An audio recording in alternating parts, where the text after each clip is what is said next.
নমস্কার শ্রোতা বন্ধুরা, আজ ঋতধারা মনোরমা সাধু ইউটিউব চ্যানেলে আশাপূর্ণা দেবীর ট্রিলজি উপন্যাসের প্রথম উপন্যাস প্রথম প্রতিশ্রুতির ৩৩তম পর্ব শুনতে চলেছেন।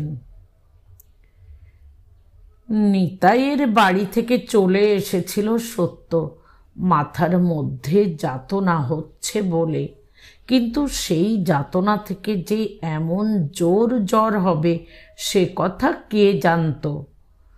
সত্য নিজেও যখন শুয়ে পড়েছিল তখন বুঝতে পারেনি, উঠল না, রান্না করল না। দেখে সরল এসে আস্তে কপালে হাত দিয়ে দেখল জ্বরে গা পুড়ে যাচ্ছে, আর কি যেন বলছে বিড়বিড় করে। ভয়ে প্রাণ উড়ে গেল বেচারার। বাবাকে ডাকলো, কিন্তু বাবাই বড় ভরসাদার। সে তো বিপদ দেখলেই মেয়ে মানুষের মতো কপালে করাঘাত করে।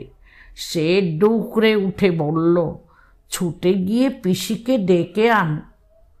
সদু এসে মাথায় জলপটি, পায়ে গরম জলে গামছা ভিজিয়ে সেক ইত্যাদি প্রাথমিক চিকিৎসার ব্যবস্থা করল। এদের জন্যে দুটো ভাতে ভাতও ফুটিয়ে দিয়ে খাইয়ে দাইয়ে বিদায় নিল অনেক রাত্রে। না, রাত্রে থাকলো না।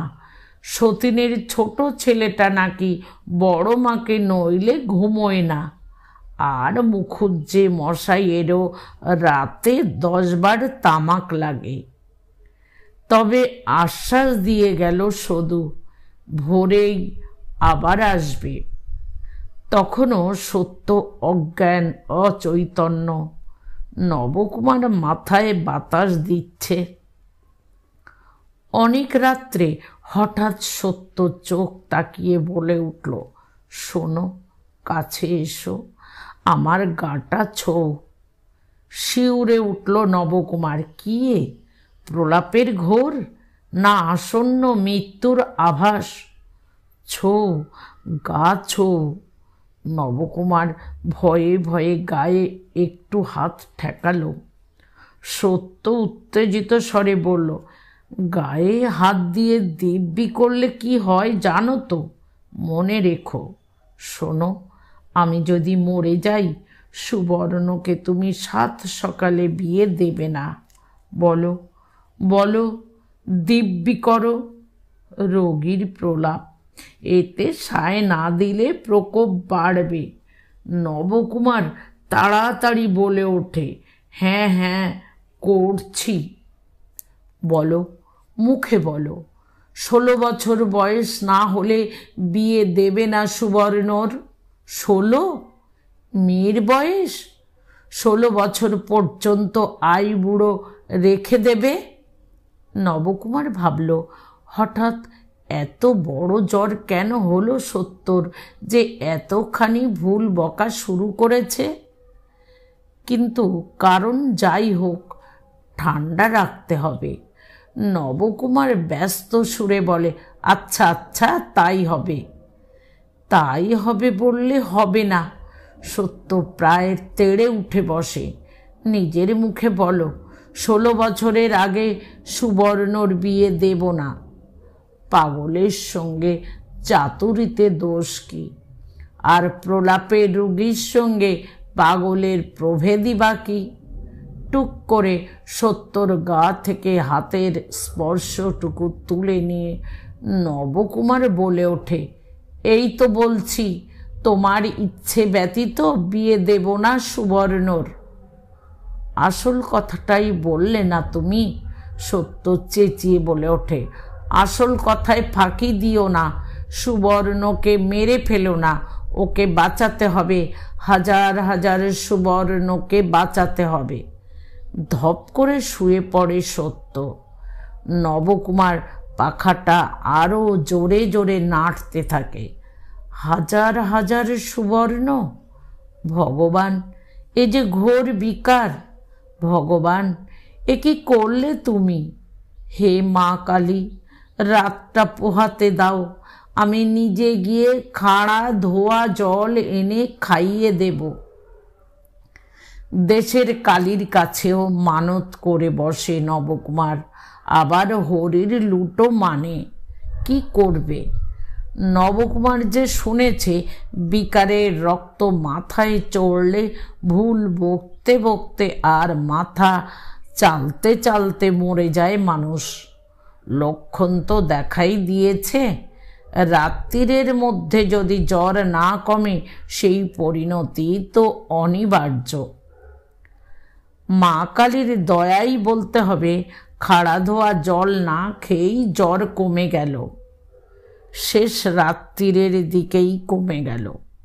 ঘামের তোড়ে বিছানার চাদর সব সপিয়ে ভিজিয়ে দিয়ে জ্বর প্রায় বিদায় নিলই বলা যায়।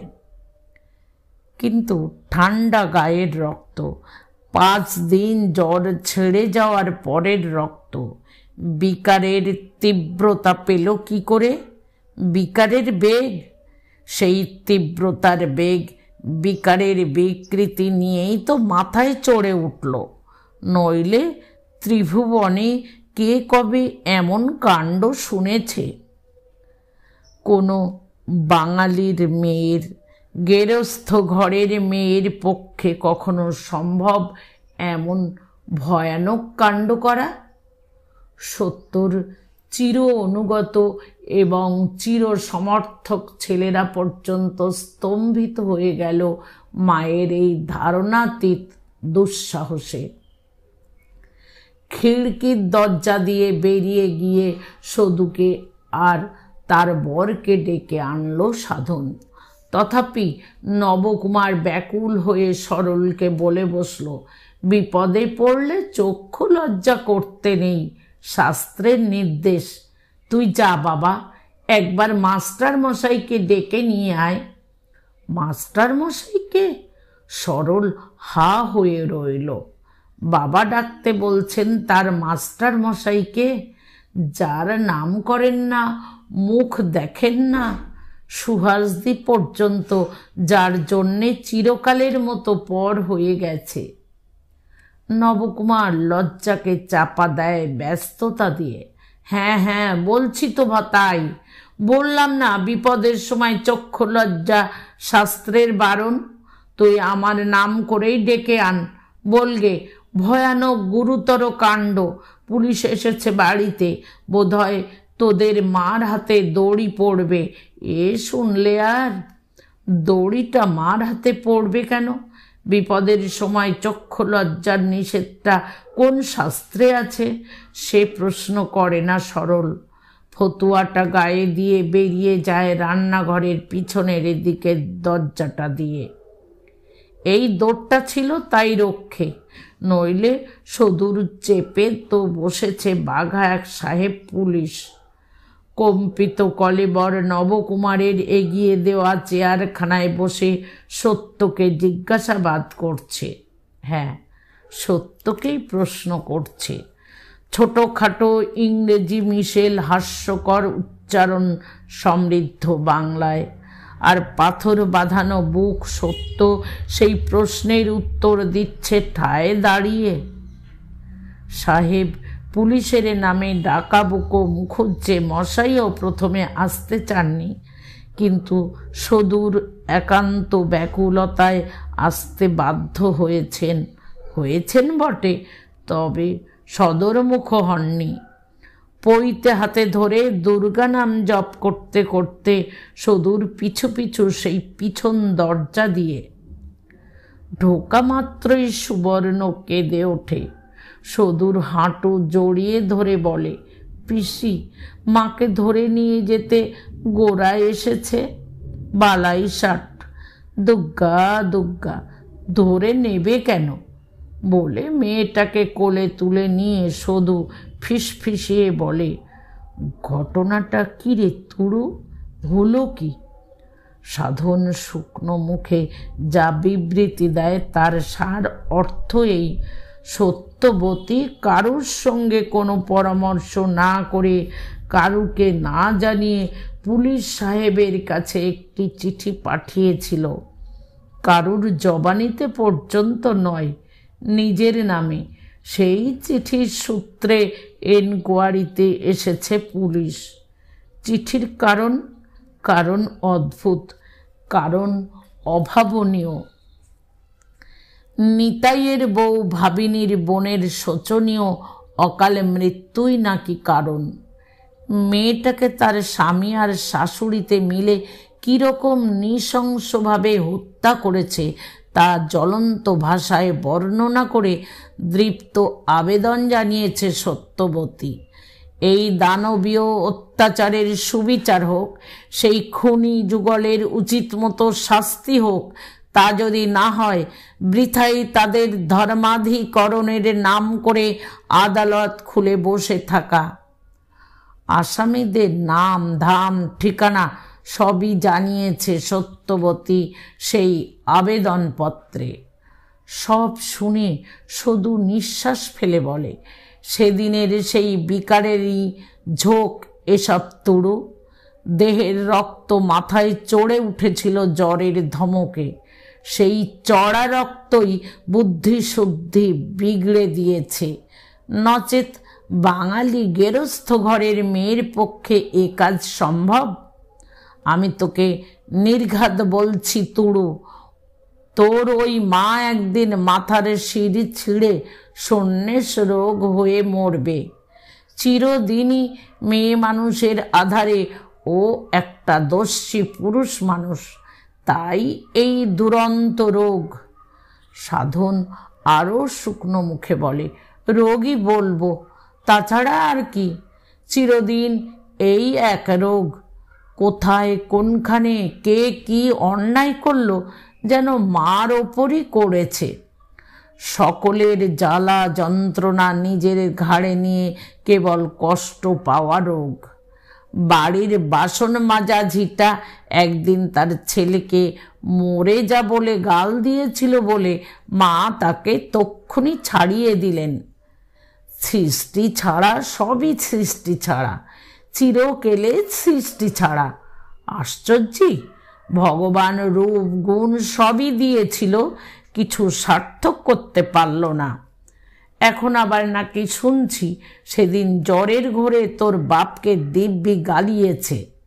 25 বছর বয়স না হলে সুবর্ণ বিয়ে দেওয়া চলবে না।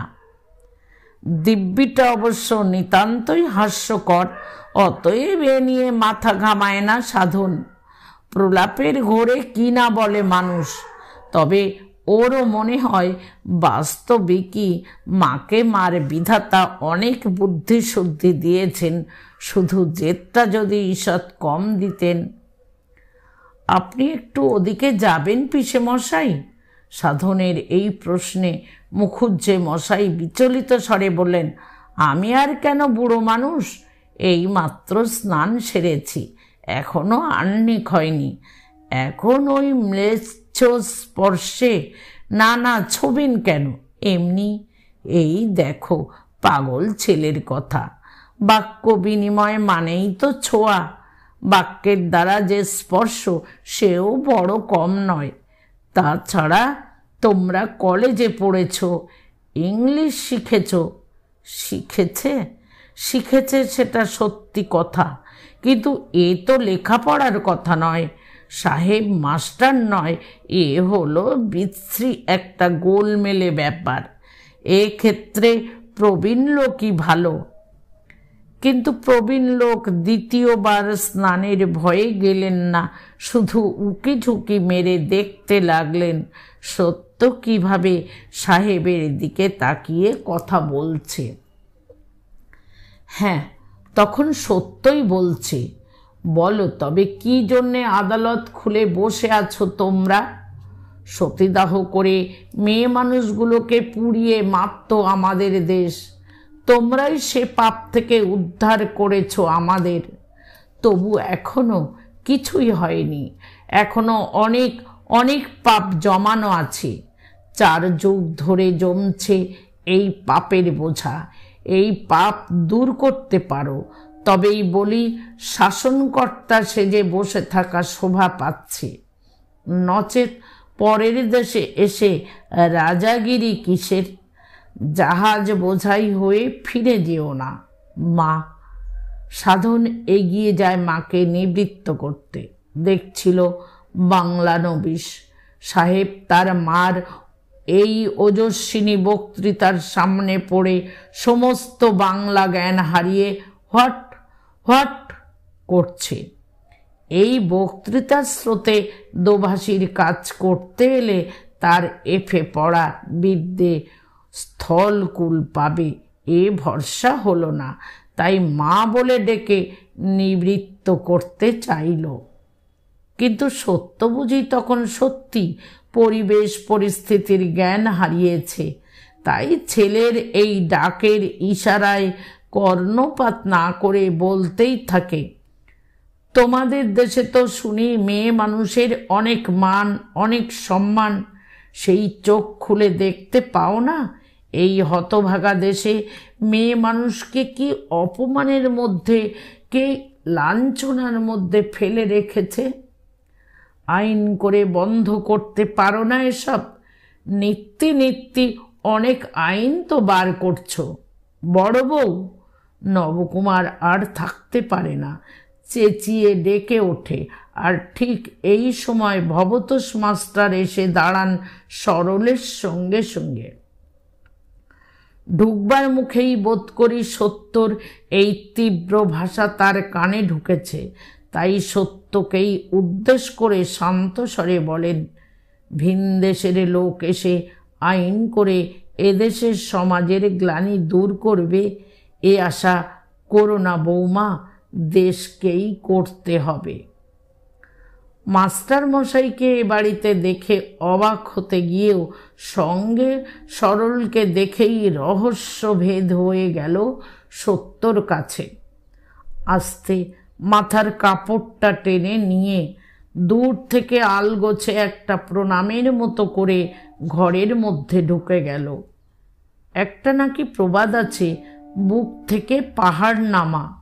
ভবতোষ আসার পর নবকুমারের সেই অবস্থা হলো। যাক বাবা, আর তার করণীয় কিছু নেই। এবার সে ঘরে ঢুকে চৌকিতে শুয়ে পড়ে হাত পাখা নেড়ে হাওয়া খেতে পারে। এখন অপেক্ষা মাস্টার আর সাহেবটার বিদেয় হওয়া, তারপর একটা হেস্ত নেস্ত করতেই হবে। বহু সহ্য করেছে সে, আর নয়। মুখুজ্জে মশাই এইমাত্র বলেছেন, স্ত্রৈণ পুরুষের স্ত্রীরা এই রকমই হয়। সেই বাক্যদাহ সর্বাঙ্গে জ্বালা ধরাচ্ছে। মাস্টারের সঙ্গে কিন্তু বেশি কথা হলো না সাহেবের, শুধু সত্যর প্রেরিত চিঠি দেখালো সাহেব, এবং একটু পরেই গুড বাই বলে বিদায় নিল সে। ভবতোষ তাকে রাস্তা পর্যন্ত পৌঁছে দিয়ে এসে এদের উঠোনে আর একবার এসে দাঁড়ালেন। তারপর শান্ত গলায় বললেন, তোমার মাকে বলো সাধন, সাহেব কথা দিয়ে গেছে দোষীকে খুঁজে বের করে যথোপযুক্ত শাস্তির ব্যবস্থা করবে। আর মাস্টার মশাই একটু হাসলেন, আর তোমার মাকে অনেক অভিনন্দন জানিয়ে গেছে। এতক্ষণে মুকুন্দ মুখুজ্জের গলা নিজের কাজ করে। তিনি হুঁকো হাতে দাওয়া থেকে উঠে উঠোনে নেমে এসে বললেন, শুনলাম আপনি এক সময় নবকুমারের শিক্ষক ছিলেন, সে হিসাবে নমস্কার জানানো উচিত, তা জানাচ্ছি। কিন্তু ওই যে কি বললেন, সাধনের মাকে সাহেব কি দিয়ে গেছে? অভিনন্দন, প্রশংসা। বুঝেছি, তা প্রশংসাটা কিসের? ভবতোষ একবার এই গায়ে পড়া অভব্য বুড়োটার দিকে দৃষ্টিপাত করেন, তারপর হয়তো ব্যঙ্গের খাদ মেশানো একটু পরিহাসের ধরনের হাসি হেসে বলেন, বুঝতে তো খুব অসুবিধে হবার কথা নয়। সাহসের জন্য প্রশংসা করেছে, অন্যায়ের বিরুদ্ধে রুখে দাঁড়াবার সাহস কজনের থাকে বলুন? মুখুজ্জে মুখ বিকৃত করে বলেন, লোকের ঘরে আগুন লাগাবার, লোকের মাথায় লাঠি বসাবার সাহসও একরকম সাহস, তা সকলের থাকে না স্বীকার করছি। তবে সাহস মানেই প্রশংসা পাবার যোগ্য, সেটা স্বীকার করব না। না করলেই বা কি করবার আছে বলে ঈষৎ হেসে চলে যেতে চান মাস্টার। যাওয়া হয় না। নবকুমার তাড়াতাড়ি বেরিয়ে এসে বলে, মাস্টার মশাই, চলে গেলে চলবে না, একটু জল খেয়ে যেতে হবে। বোধ করি বিপদ তারণ মধুসূদন রূপী মাস্টার মশাইয়ের পরম উপকারের একটা প্রতিদান আবশ্যক বলে মনে করার প্রতিক্রিয়া এই প্রস্তাব। তবে মাস্টার মশাই এ প্রস্তাবের জন্য প্রস্তুত ছিলেন না, তাই চমকে তাকালেন আর বোধহয় ভাবলেন, ধৃষ্টতার কেন সীমা থাকে না।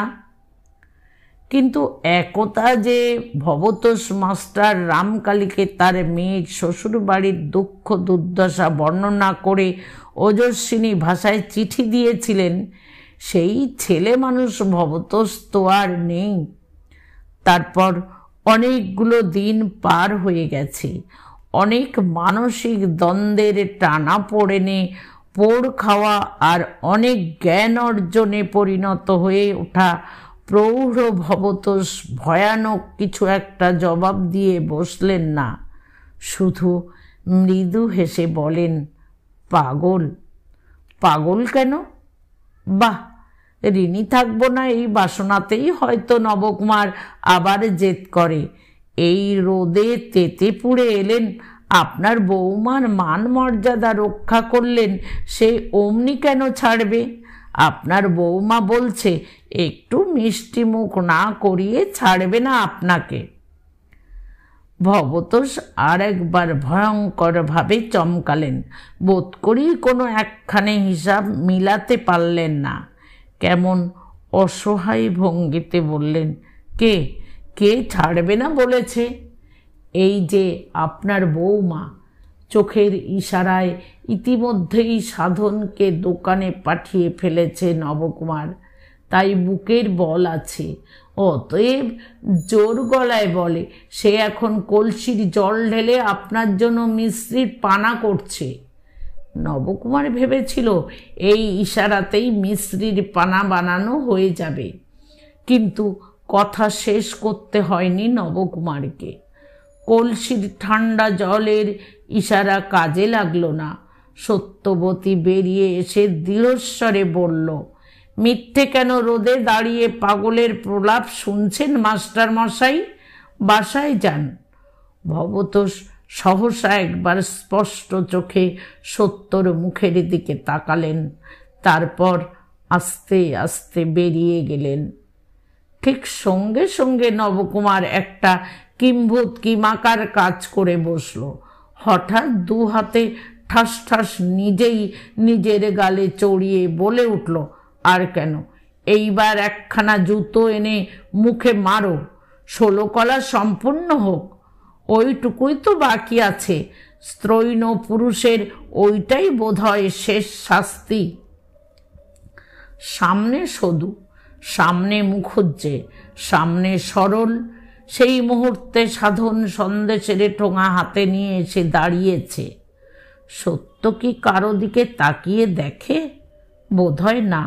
সত্য নিঃশব্দে রান্নাঘরে গিয়ে ঢোকে, আর বোধ করি ফেলে ছড়িয়ে চলে যাওয়া হাতের কাজটা আবার গুছিয়ে তুলতে থাকে। সদুর স্বামীতে একটা অর্থপূর্ণ দৃষ্টি বিনিময় হয়। তারপর সদু উত্তেজিত নবকুমারকে বসিয়ে একখানা হাত পাকা দিয়ে মাথায় বাতাস দিতে দিতে খাদে গলা নামিয়ে বলে, আর ক্ষেপে উঠে কি করবি ভাই? এতদিনে তো সবই পরিষ্কার হয়ে গেল। চিরদিন মাথাটা একটু ইয়ে ছিল, এখন ক্রমশ বৃদ্ধি পাচ্ছে। তোর কপালে ভগবান এমন তেঁতুল গুলবেন তা কখনো ভাবিনি। মামির কাছে থাকতে সদুর যেমন ধারালো পরিষ্কার কথাবার্তা ছিল তেমন যেন আর নেই। সদু গেরস্থের গিন্নি হয়েছে, তাই গিন্নিদের মতো কথা রপ্ত করেছে। নবকুমার বলে, এক ঘটি জল দাও সদুদি।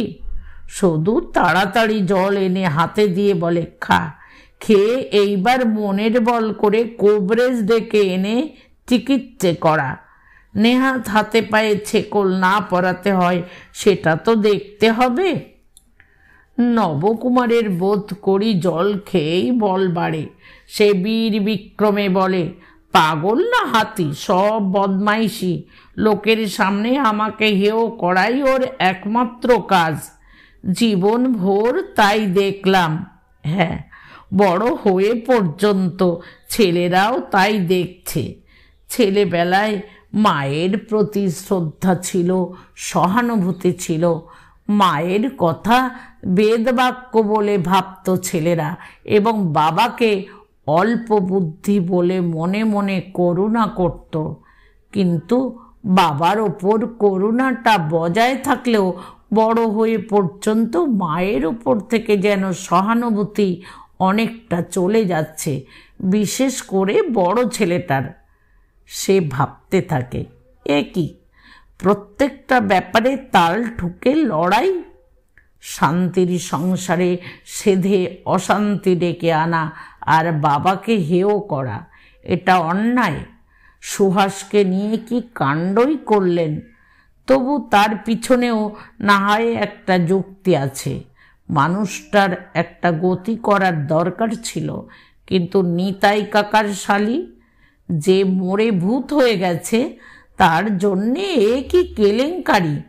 নিজের স্বামী পুত্রকে এইভাবে শাস্তি দিয়ে সেই অদেখা অচেনা অপরাধীকে শাস্তি দেওয়াতে হবে? বাঁচবে তাতে মরা? বাঁচবে না।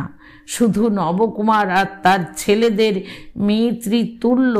মৃত্যু তুল্য অপমান বয়ে বেড়াতে হবে। পাড়া শুদ্ধ সমস্ত লোক তো দেখল সাহেব পুলিশ ঢুকলো তাদের বাড়িতে। সবাই জল্পনা কল্পনা করবে না হয়েছে কি। কে তাদের বোঝাতে যাবে? আর বোঝালেই বা কে বিশ্বাস করবে? এরপর হয় এ পাড়ার বাস ওঠাতে হবে, নয় দুগালে চুনকালি মেখে আর কানে তুলো দিয়ে পথে বেরোতে হবে। পিসি যা বলছে তাই হয়তো সত্যি। মাথার মধ্যে কোনো গোলমালি আছে। আশ্চর্য, এত বুদ্ধি, এত বিদ্যে, এত কর্মদক্ষতা, তার মাঝখানে এ একটা কি বিটকেল বুদ্ধি। ছেলেবেলাকার মাকে মনে পড়ে। কত উজ্জ্বল, কত আনন্দময় সেই স্মৃতি। অন্তত ছেলেদের কাছে সত্যর সেই উজ্জ্বল আনন্দময়ী মূর্তিটাই ছিল। নবকুমারের আড়ালে চুপি চুপি ছেলেদের সঙ্গে কত জল্পনা কল্পনা, ভবিষ্যতের ছবি এঁকে কত রঙের তুলি বুলোনো। দুই ছেলে সত্যবতীর দুই দিকপাল হবে। দেশ থেকে যত অন্যায়, অনাচার, কুসংস্কার আর কুপ্রথা দূর করবার চেষ্টায় লাগবে একজন, আর একজন দেশ স্বাধীন করবার কাজে আত্মনিবেদন করবে। তবে সকলের আগে বিদ্যার্জন। বিদ্যা না হলে কোনো কাজেই লাগতে পারবি না তরু। কেউ তোকে বুঝবে না। আর তাছাড়া ভালো মন্দ বোধই বা আসবে কোথা থেকে? তোরা জজ হবি, ম্যাজিস্ট্রেট হবি, নয়তো ডাক্তার আর মাস্টার হবি। এমন গুণ দেখাবি, লোকে বলবে হ্যাঁ, ছেলেদের মানুষ করেছে বটে। শিশু মনে এই চাকচিক্যের ছবি কি মনোরম প্রভাবই বিস্তার করত। কিন্তু বড় হয়ে ক্রমশই দেখছে মায়ের ভিতরের সেই ঔজ্জ্বল্য যেন আগুন হয়ে উঠছে। 1.5-2 বছর বারুইপুরে থেকে এসে আরও যেন বদলে গেছে মা। এই মায়ের জন্যে ভালোবাসার থেকে ভয় আসে বেশি। ছোট ছেলেটা অবশ্য অনেকটাই মায়ের ভাবে অনুপ্রাণিত, কিন্তু এই সব চেঁচামেচি অশান্তিকে সে বড় ঘৃণা করে। সমাজের বিকৃতির বিরুদ্ধে লড়তে লড়তে মানুষ নিজে যেন বিকৃত না হয়ে যায়, সেটাও তো দেখতে হবে। নিতাই কাকার শালীর মৃত্যুর জন্যে মা যা করে বসলেন তার মধ্যে সাহসের পরিচয় আছে সত্যি, কিন্তু একটু যেন দুঃসাহসী। অন্তত ছেলেদের সঙ্গে তো পরামর্শ করে কাজটা করতে পারতেন। তাছাড়া সাহেবদের যদি তাড়াতেই চাই আমরা, অসুবিধে পড়ে ওদের সাহায্য চাইতে যাব কেন? মার যদি সহজ অবস্থা থাকতো কথাটা জিজ্ঞেস করত সে, কিন্তু মা এখন ক্ষেপে আছে। কিন্তু সত্যর ছেলেরা যা ভাবছে তা নয়। সত্য এখন আর ক্ষেপে নেই, সত্য স্তব্ধ হয়ে আছে। আর সত্য এখনকার সমস্ত কিছু বিস্মৃত হয়ে শুধু ভাবছে। সত্যর ছেলেরাও সাহেব দেখে ভয় পেয়ে পিছনে থাকলো, এগিয়ে গিয়ে কথা বলল না। মায়ের বক্তব্যটা বুঝিয়ে এবং গুছিয়ে বলবার জন্যে মায়ের পাশে সে দাঁড়ালো না। যে ছেলেদের কলেজে পড়ানোর জন্যে জীবন পণ করেছিল সত্য, যে ছেলেদের উপরই জীবনের সমস্ত আশা রেখে এসেছে সত্য, হয়তো সত্যর আশাটা একটু বড়। সত্য ছেলেদের ডিগ্রিটাই দেখছে, বয়সটা দেখছে না। এই ব্যাপারটা ওদের বিচলিত করবার পক্ষে যথেষ্ট, তা বুঝছে না। কিন্তু সত্যি বুঝছে না সত্য। সত্য ভেবে পাথর হয়ে যাচ্ছে। সরল কি বলে মাস্টার মশাইকে ডেকে নিয়ে এলো? এতটুকু লজ্জা করলো না? ওরা কি না জানে? দেখেনি মাস্টার মশাইকে কি অপমানিত হয়ে চলে যেতে হয়েছে এ বাড়ি থেকে? হঠাৎ বিপদে পড়ে গিয়ে তাকেই ডেকে আনার মতো প্রস্তাব নবকুমারের পক্ষে সম্ভব হতে পারে, কিন্তু সত্যর গর্ভের সন্তান স্বচ্ছন্দে সেই নির্লজ্জ কাজটা করতে পারল কি করে? সত্যর মাথাটা ধুলোয় লুটিয়ে দিল সত্যর ছেলে। আর কার কাছে? যেখানে সবচেয়ে সম্ভ্রম ছিল সত্যর। সত্য তবে এখন কি করবে? কাকে জিজ্ঞেস করবে? সারা জীবন আমি যে পথে চলে এলাম সে পথ কি ভুল পথ? রান্নার কাজ শেষ হয়ে গিয়েছিল, তবু চুপ করে বসেছিল সত্য রান্নাঘরে। ডেকে খেতে দেবার উৎসাহ পাচ্ছে না। শুধু চলে গেছে, কাজেই তাকেও ডেকে খেতে দিতে বলতে পারছে না। অনেকক্ষণ পরে সুবর্ণ খেলা ফেলে ছুটে এলো, বলল, আজ বুঝি খাওয়া দাওয়া নেই? শুধু বসে বসে চিন্তা করলেই চলবে? এত কথা শেখার বয়সটা নয়, তবু সারাক্ষণ ঠাকুমা এলোকেশির সঙ্গে থেকে থেকে কথার ওস্তাদ হয়ে উঠেছে। কথা বললে বোঝে কার সাধ্যি ৬-৭ বছরের মেয়ে। অবশ্য কেবল এলোকেশির দোষ দেওয়াও অধর্ম। পাকা কথা, প্রচুর কথা, এ তো সুবর্ণর ঐতিহ্য, অনুক্রম। সত্য কি ভুলে গেল সে কথা? তাই সত্য মেয়ের দিকে জ্বলন্ত দৃষ্টিতে তাকিয়ে তীব্র স্বরে বলল, ফের পাকা কথা? সুবর্ণ মায়ের মূর্তিতে ভয় পেল, তাড়াতাড়ি বলে উঠল, খিদে পায় না বুঝি? সত্যর জ্বলন্ত দৃষ্টি ঈষৎ কোমল হয়ে এলো। বলল, দিচ্ছি ভাত, বাবার দাদাদের ঠাই করে দাও গে। হ্যাঁ, ঠাই করা কি এক ঘটি জল দেওয়া, এ সুবর্ণ শিখেছে। আরও কাজ শিখেছে, বিছানা পাতা, বিছানা তোলা, তাও টেনে টেনে পারে। মায়ের সঙ্গে বসে শাক বেছে দিতে। কাছে বসিয়ে কাজ শেখাতে শেখাতে বইয়ের পদ্যও শেখায় সত্য মেয়েকে, মুখে মুখে বানান শেখায়। ঠাই করতে চলে গেল সুবর্ণ। আর ওর পথের দিকে তাকিয়ে তাকিয়ে ভাবতে লাগলো সত্য, এবার কি তবে শেষবারের মতো এই মেয়েটার উপরই সব আশা রাখবে সত্য? সুহাসের মতো হবে সুবর্ণ? সুহাসকে সত্য গড়ল, ভোগ করতে পেল না। অবশ্যই মেয়ে সন্তান ভোগ্য বস্তু নয়, তবু সুহাসের যদি এমন অদ্ভুত অঘটনের জীবন না হতো, এমন করে তো চিরদিনের মতো সব সম্পর্ক ছিন্ন করে ফেলতে হতো না সত্যকে। সত্য তো তাকে দেখতে পেত, নব নব রূপে বিকশিত হতো সে সত্যর চোখের উপর।